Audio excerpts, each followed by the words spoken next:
আজকে ছিল গণেশ পুজো, তাই জন্য সকালবেলা উঠে স্নান সেরে নিয়েছি।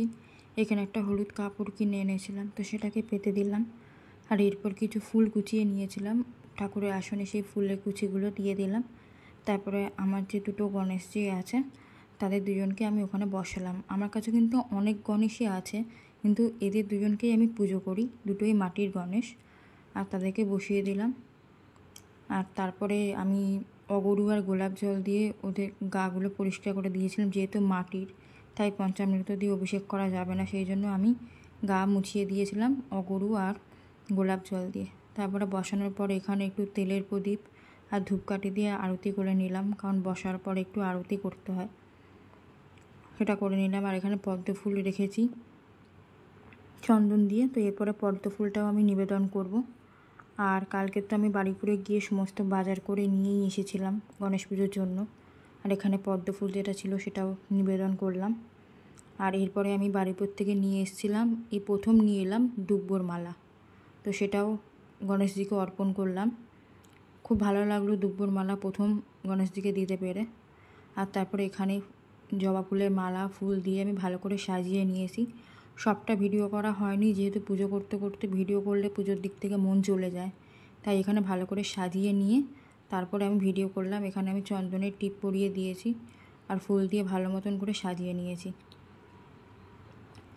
আর এখানে আমি ভোগও নিবেদন করে দিয়েছি। এই বড় লাড্ডুটা আমি নিয়ে এসেছিলাম, এখানে প্রদীপ জ্বলছে, আরতিও করা হয়ে গেছে। আর তারপরে এখানে আমি এখন কর্পূর দিয়ে আরতি করে নিচ্ছি। আর আগের দিনকে তো বাড়িপুরে গিয়ে আমি সমস্ত কিছুই কিনে এনেছিলাম। আমার কাছে কিন্তু প্রচুর গণেশের কালেকশান আছে, তবে আমি এনাদের দুজনকেই পুজো করি। প্রথম গণেশটাও মাটির, দ্বিতীয় গণেশটাও মাটির, তবে 4 হাতের যে গণেশটা ওটা কিন্তু ধনতেরাসের সময় আমি কিনেছিলাম লক্ষ্মী গণেশ সমেত। তো এই ঠাকুরটা আমার কাছে আছে, ওনার পুজো প্রতি বছরই করি। আর এখানে ধুনোর ধূপ আর এমনি ধূপ দিয়ে আরতি করে নিচ্ছি। মোট 5টা জিনিস দিয়ে আরতি করি আমি: তেলের প্রদীপ, ঘিয়ের প্রদীপ, 2 রকম ধূপ আর কর্পূর।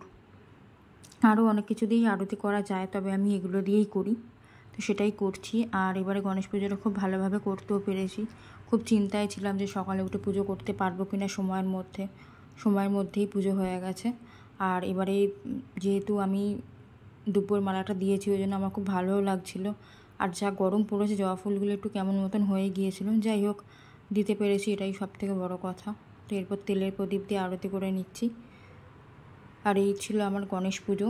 বাড়িতে আমি নিজের মতন করে গণেশ পুজো করেছি। আর এই লাড্ডুটা না ভেঙে গেছে, এত বড় লাড্ডু ছিল যে ভেঙে গেছে। আমি যা হোক করে গণেশের সামনে বসিয়েছি লাড্ডুটাকে।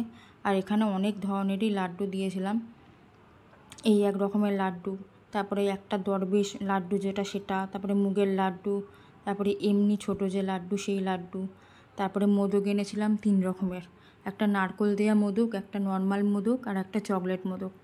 আর এই ক্ষীরের যে কলাটা, এটাও কিন্তু ক্ষীর দিয়ে তৈরি। আর নারকোল আমি খুঁজিও নি আর সামনে পড়েনি বলে আনা হয়নি, তাই শুধু কলাই দিয়েছিলাম। আর দিয়েছিলাম জল, আর এগুলো দিয়েই আমি ভোগ দিয়েছি এবছর, এর থেকে বেশি কিছু করিনি। আর এবার নিজের হাতে গণেশজিকে খাইয়ে দিচ্ছি। যে কোনো ভগবানকে নিজের হাতে খাইয়ে দেওয়ার মধ্যে কিন্তু একটা আলাদা শান্তি থাকে। আর যেহেতু আজকে গণেশ পুজো, সেই জন্য পিকু, গোপা ওদের সবাইকেই নতুন জামা কাপড় পরিয়েছিলাম। সেই ভিডিওটাও এই ভিডিওর সাথেই আপনাদের সাথে শেয়ার করব। তো আমার এই সাধারণ গণেশ পুজো কেমন হয়েছে অবশ্যই কমেন্টের মাধ্যমে জানাবেন। আর গণেশজিকে বলবো সবাইকে ভালো রাখুক, সুস্থ রাখুক, সবার মনস্কামনা পূর্ণ হোক। আর এই হলো আমার পুরো ঠাকুরের আসন। তো আপনারা দর্শন করুন, কেমন লাগলো অবশ্যই কমেন্টের মাধ্যমে জানাবেন। আমি আমার মতন করেই পুজো করি, অত নিয়ম মেনে কিছুই করি না। গণেশজি যেহেতু দুব্ব পছন্দ করে, তাই প্রচুর পরিমাণে দুব্ব অর্পণ করেছিলাম। আর এখানে পুজো হয়েও গেছে, পুরো ভিডিওটা আপনাদের সাথে শেয়ার করছি। মানে ঘিয়ের প্রদীপ জ্বলছে, ওইদিকে কর্পূর তো নিভেই গিয়েছে। এই ছিল পুরো ভিডিওটা। ভিডিওটা কেমন লাগলো অবশ্যই কমেন্টের মাধ্যমে জানাবেন। আর পুজো করার পরে তারপরে আমি নিরামিষ খাওয়া দাওয়াই করেছিলাম, যেহেতু আজ গণেশ পুজো। আজও নিরামিষ খেয়েছি, আগের দিনও নিরামিষ খাওয়া দাওয়াই করেছি। আর সন্ধেবেলা আবার গিয়েছিলাম একটা বান্ধবীর বাড়িতে, ওর বাড়িতে গণেশ পুজো হয়েছিল, সেই জন্য ওখানে গিয়েছিলাম, ওখানেও ভিডিও করেছি। পরের ভিডিওতে ওটা শেয়ার করবো আপনাদের সাথে। তো সেখানে আমার একটা বান্ধবীর গোপালও এসেছিলো, তাকে নিয়েও প্রচুর ছবি, ভিডিও এই সমস্ত করেছি। আর এখানে পিকুর শ্বাসটা দেখুন, পিকুকে আজকে নতুন জামা পরিয়ে দিয়েছি, তার সাথে শৃঙ্গার করেছি। গোপাকেও তাই নতুন জামা পরিয়েছি, তার সাথে শৃঙ্গার করেছি। আর আমার কৃষ্ণ পরিবারকে দর্শন করুন, সবাইকে সুন্দর করে মুছিয়ে চন্দন দিয়ে, ফুল দিয়ে, মিষ্টি দিয়ে পুজো করেছি।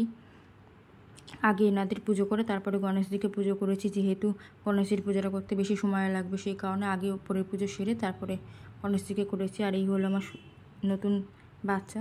তো এই ছিল আজকে ভিডিওটা, দেখা হবে পরের কোনো ভিডিওতে।